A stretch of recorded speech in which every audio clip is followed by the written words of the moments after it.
ছোৱালী এজনীয়ে এদিন মাকক সুধিছিল, মা, মোৰ স্বাধীনতা ক'ত? মায়ে তেতিয়া ক'লে, এতিয়া কিহৰ স্বাধীনতা? বিয়াৰ পাছত নিজৰ স্বামীৰ লগত য'ত মন যায় যাবা, স্বাধীনতাখিনি বুজি ল'বা। বিয়াৰ পাছত স্বামীক সুধিলে, আচ্ছা, আমাৰ ছোৱালীবোৰৰ কি স্বাধীনতা নাই নেকি? ইচ্ছা অনিচ্ছা বুলি একো নাই নেকি? উত্তৰত স্বামীয়ে ক'লে, বিয়াৰ আগত যি কৰিছা কৰিছা, এতিয়া আৰু একো কৰিব নালাগে। মানুহে কি ক'ব? নিজৰ ল'ৰা ছোৱালীক ভালদৰে মানুহ কৰি তোলাৰ পিনে গুৰুত্ব দিয়া। এতিয়া তাৰ পাছত যি মন যায় কৰিবা। আজি তাইৰ ল'ৰাৰ 20 বছৰ হ'ল। সেয়েহে নিজৰ ল'ৰাটোকে সুধিলে, আচ্ছা বাবু, আমাৰ মাবোৰৰ কি স্বাধীনতা বুলি একো নাই নেকি? তেতিয়া তাৰ ল'ৰাই উত্তৰত ক'লে, এতিয়া কি তোমাৰ সেই বয়স আছে নেকি? যি মন যায় তাকে কৰিবা। বহুত কৰিলা জীৱনত, এতিয়া আমাৰ নিচিনাকৈ চলিবলৈ চেষ্টা কৰা। আপুনি জানেনে, ছোৱালী মানুহৰ স্বাধীনতা নাথাকে। নিজৰ বুলিবলৈ ঘৰ এখন নাথাকে। মানি লওঁতে লওঁতে এসময়ত নিজৰ জীৱনটোৰ পৰা বিদায় লয়, কিন্তু স্বাধীনতাৰ মুখ দেখা নাপায়। মানুহ আহিব, মানুহ যাব। কোনোৱে আপোনাৰ হাত ধৰি আপোনাৰ বাট দেখাব, আৰু কোনোৱে দুদিনৰ বাবে আহি চকু পানী খংগ কৰি আঁতৰি যাব। কোনো কাৰোৰ জীৱনত স্থায়ী নহয়, কোনো কাৰোৰে বাবে ৰৈ নাথাকে। সময় গৈ থাকিব আৰু জীৱনেও গতি ল'ব, কিন্তু জীৱনলৈ অহা প্ৰতিজনেই একোটাকৈ শিক্ষা দি যাব আপোনাক। সেইবোৰ অভিজ্ঞতা লৈ আগুৱাই যাব লাগিব জীৱনৰ বাটত। নিজৰ সুখৰ চাবি কাঠি নিজৰ লগতেই আছে মাথো, তাক বিচাৰি উলিয়াই ল'ব জানিব লাগে। কোনোবা জীৱনৰ পৰা যাব খুজিছে, যাব দিয়ক। তেওঁ গ'লে আকৌ নতুন কোনোবা আহিব। এনেকৈ চলি থাকিব আপোনাৰ জীৱন। মানুহবোৰ গুচি যাব, কিন্তু স্মৃতিবোৰ চিৰদিনলৈকে ৰৈ যাব হৃদয়ৰ কোনোবা এটা কোণত। শেষত এদিন নিজানত অকলশৰীয়াকৈ বহি এৰি অহা দিনবোৰৰ পিনে উভতি চাই স্মৃতিবোৰৰ পৃষ্ঠাবোৰ লুটিয়ালে নিজৰে এটি হাঁহি বিৰিঙি যাব। সঁচাকৈ জটিল এই জীৱন। চৰাইৰ পৰা মানুহে শিকিব লগা 7টা কথা। 1 নম্বৰ, ৰাতি চৰায়ে একো নাখায়। 2 নম্বৰ, নিজৰ সন্তানক সঠিক সময়ত সঠিক শিক্ষা দিয়ে। 3 নম্বৰ, পেটত ধৰাখিনিহে খায়, পালে বুলি হেঁচি হেঁচি কেতিয়াও নাখায়। আপুনি যিমানেই দানা নিদিয়ক লাগে, চৰাই সেই দানা অলপ অলপকৈ খাই উৰা মাৰে, লগত একো নিনিয়ে। 4 নম্বৰ, সন্ধিয়া নিৰ্দিষ্ট সময়ত নিজৰ বাহলৈ আহে, নিৰ্দিষ্ট সময়ত তেওঁলোকে শুৱে। ৰাতিপুৱা সূৰ্য উদয় হোৱাৰ পূৰ্বেই শোৱাৰ পৰা উঠে আৰু নিজৰ সংগ্ৰাম আৰম্ভ কৰে। 5 নম্বৰ, নিজৰ শৰীৰটোৰ পৰা যিমান পাৰে সিমান লাভ উঠায়। ৰাতিৰ বাহিৰে দিনৰ ভাগত কেতিয়াও আৰাম নকৰে। শাৰীৰিক পৰিশ্ৰম কৰি থকাৰ বাবেই নিৰোগী হৈ জীয়াই থাকিব পাৰে। 6 নম্বৰ, নিজৰ আহাৰ কেতিয়াও সলনি নকৰে। নতুন নতুন আহাৰৰ সোৱাদ কেতিয়াও বিচাৰি নুফুৰে। 7 নম্বৰ, প্ৰকৃতিক কেতিয়াও অনিষ্ট নকৰে।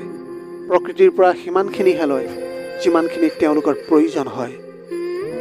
ডাক্তৰে বিচাৰে সকলোৰে বেমাৰ হওক, পুলিচে বিচাৰে সকলো অপৰাধী হওক, উকিলে বিচাৰে সকলোৱে কাজিয়া কৰক, ঠিকাদাৰে বিচাৰে সকলোৱে শ্ৰমিক হওক, অকল এজন শিক্ষকেহে বিচাৰে সকলো ছাত্ৰই জীৱনত সফল হওক।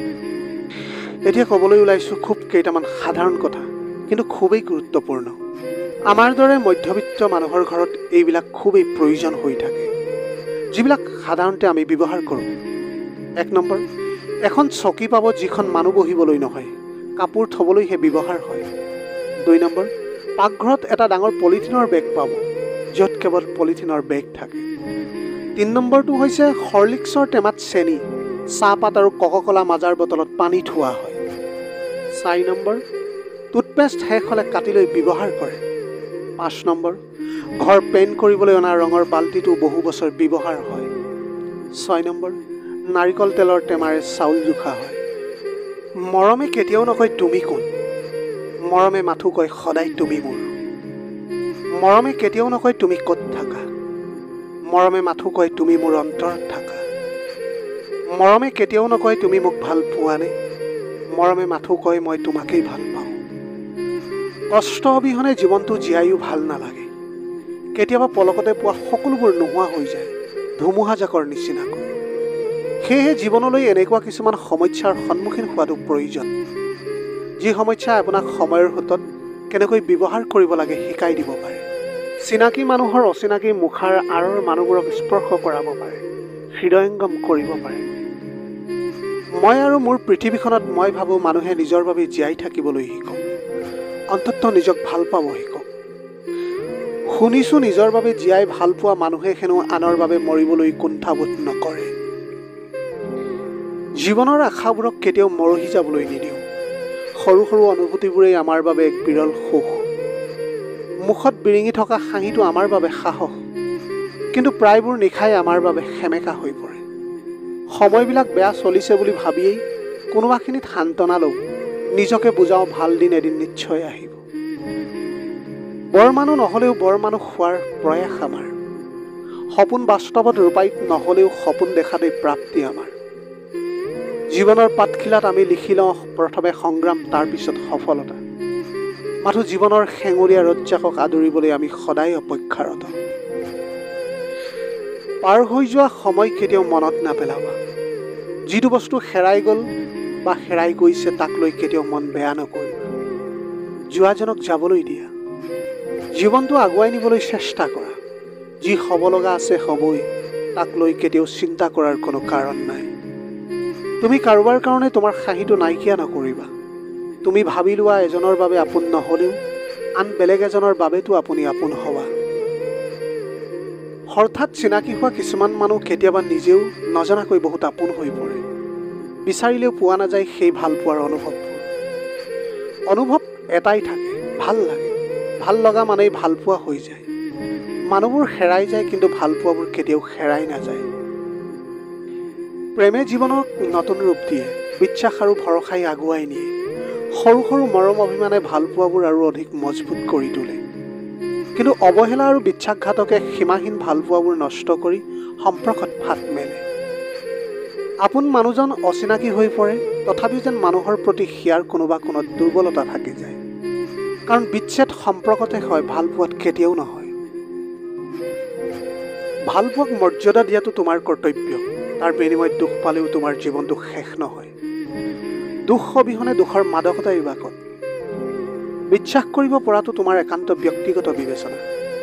আনে কেনেধৰণে প্ৰটেক্ট কৰে ড'ন্ট মাইণ্ড। মনত ৰখাটো প্ৰয়োজন নাই যে মই ভাবোঁ তোমাৰ ব্যৱহাৰে তোমাক সুৰক্ষিত কৰি ৰাখিব পাৰিব। মানুহ কেতিয়াও সলনি নহয়, মাথো সলনি হয় সিহঁতৰ অভ্যাসবোৰ। প্ৰতিদিনে যিটো ৰুটিন সিহঁতি মানি চলে, সেই ৰুটিনখন কিবা নহয় কিবা কাৰণ এটাৰ বাবে সলনি কৰিবলগীয়া হয়। যাক এবাৰ মনৰ পৰা ভাল পাই পেলোৱা হয়, তেওঁক পাহৰি থকাটো সহজ কথা নহয়। জীৱনৰ শেষ দিন পৰ্যন্ত মনৰ মাজত থাকে তেওঁৰ স্মৃতিবোৰ।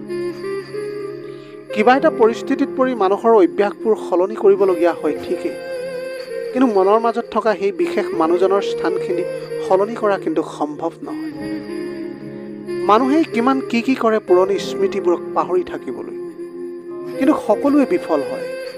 অলপ সময় কিবা সুখ পালে স্মৃতিবোৰক পাহৰি থাকিব পৰা যায়, কিন্তু গোটেই জীৱন কেতিয়াও পাহৰি থাকিব পৰা নাযায়। আপুনি য'তেই নাযাওক কিয়, স্মৃতিবোৰে আপোনাৰ পিছে পিছে সদায় দৌৰি থাকে। সম্পৰ্ক নামৰ শব্দটো শুনিবলৈহে ভাল, কিন্তু আজিকালি প্ৰায় এই শব্দটোৰ সম্বন্ধবোৰ প্ৰায় ঠুনুকা হৈ পৰিছে। লাগিলে প্ৰেম নতুবা কিংবা বেলেগ হওক, সকলোবোৰ কেৱল এটা সৰু পথিক হৈ পৰিছে। বহুতে সম্পৰ্কক বচাবলৈ বিচাৰে, বহুতে আকৌ আউল লগাই ফুৰে। সম্পৰ্ক নামৰ শব্দটো যেন মূল্যহীন এটি সৰু সাঁথৰ, মোৰ তেনে অনুভৱ হৈছে। বহুতে সম্পৰ্ক নামৰ শব্দটোত স্বাৰ্থ সিদ্ধি কৰাত মগ্ন থাকে। বহুতে আকৌ সম্পৰ্ক নামত নিজৰ সকলোখিনি ত্যাগ কষ্ট সহ্য কৰি লৈছে। সেয়েহে প্ৰথমে মানুহক ভাল পাব শিকিব লাগে, তেতিয়াহে সম্পৰ্ক মূল্য দিব পাৰিব। সম্পৰ্ক শেষ হৈ অহাৰ পাছত বহুত প্ৰেমিক প্ৰেমিকাক আমি কৈ অহা শুনিছোঁ, আমি আগৰ দৰে বন্ধু হৈ থাকোঁ। কিন্তু প্ৰকৃততে এয়া সম্ভৱনে? মোৰ মতে কিন্তু নহয়। কাৰণ ধৰি লোৱা আমি কেইটামান বীজ আনি সিঁচি দিলোঁ, তাৰপিছত বীজৰ পৰা গছ হ'ল। আমি তাৰ যত্ন লৈ তাক ডাঙৰ দীঘল কৰিলোঁ, আৰু সেই গছজোপা এদিন প্ৰকাণ্ড ডাঙৰ গছ হ'ল। কিন্তু ধুমুহাৰ ফলত গছজোপা পৰি গ'ল। সেই বুলি জানো আমি পুনৰ তাক বীজলৈ ৰূপান্তৰিত কৰিব পাৰোঁ?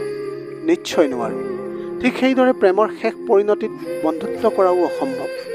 কাৰণ সেই মানুহজনৰ প্ৰতি থকা প্ৰেমৰ অনুভৱবোৰ কেতিয়াও আকৌ বন্ধুত্বৰ অনুভূতিলৈ ৰূপান্তৰ নহয়। অৱশেষত জীৱনটোত কেতিয়াবা পাইছোঁ যদি ইটিকিং, কেতিয়াবা পাইছোঁ আকৌ ঠগ প্ৰবঞ্চনা আৰু অৱহেলা। যদি কেতিয়াবা কিবা এটা লিখি সামাজিক মাধ্যমবিলাকত আপলোড কৰিছোঁ, কিছুমানৰ পৰা ঋণাত্মক আৰু ধনাত্মক মন্তব্য পাইছোঁ। হয়তো কিছুমান মন্তব্যই সাহস আৰু প্ৰেৰণা উৎসাহ দিয়ে, আকৌ তেনেকৈ কিছুমানৰ নেতিবাচক কথাই মনটোক দুখ দিয়ে। কোনোবাই যদি ভালনে বুলি সোধে, মই যদি উত্তৰটো বেয়া বুলি কওঁ, তেতিয়াহ'লে হাজাৰটা প্ৰশ্নৰ উত্তৰ দিবলগীয়া হয়। ভাগৰি পৰোঁ একেবাৰে কথা কৈ কিমান আৰু কাৰণ বিশ্লেষণ কৰিম। সেয়েহে বাদ দিছোঁ এতিয়া ভালনে বুলি সোধা প্ৰশ্নৰ উত্তৰ দিয়া।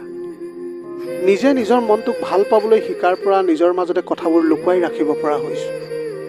আৱেগবোৰক ত্যাগ কৰিব বিচাৰিছোঁ, মনটোক কঠিন কৰিব বিচাৰিছোঁ। কিমান আৰু আনৰ মাজত নিজক বিচাৰিম, কিমান চকুযোৰক কষ্ট দিম, মনটোক কষ্ট দিম। কিছুমানৰ কথা বতৰাই কেতিয়াবা মনটোক বহুত আঘাতপ্ৰাপ্ত কৰে, কিন্তু সময়ৰ সোঁতত এতিয়া সলনি হ'ব ময়ো বিচাৰোঁ। সলনি মানে নিজকে কঠোৰ হ'ব বিচাৰিছোঁ, আনৰ ইটিকিং আৰু অৱহেলাক গুৰুত্ব দিব এৰিছোঁ। নেতিবাচক কথাবোৰ দলিয়াই ইতিবাচকবোৰ গ্ৰহণ কৰিবলৈ লৈছোঁ। জীৱন এটাই তাক উপভোগ কৰিব বিচাৰোঁ নিজৰ মতে। আজিৰ ভিডিঅ'টি কেনেকুৱা লাগিলে জনাব। যদি ভাল লাগিল তেনেহ'লে লগৰ বন্ধু বান্ধৱীসকলৰ মাজত শ্বেয়াৰ কৰিবলৈ নাপাহৰিব।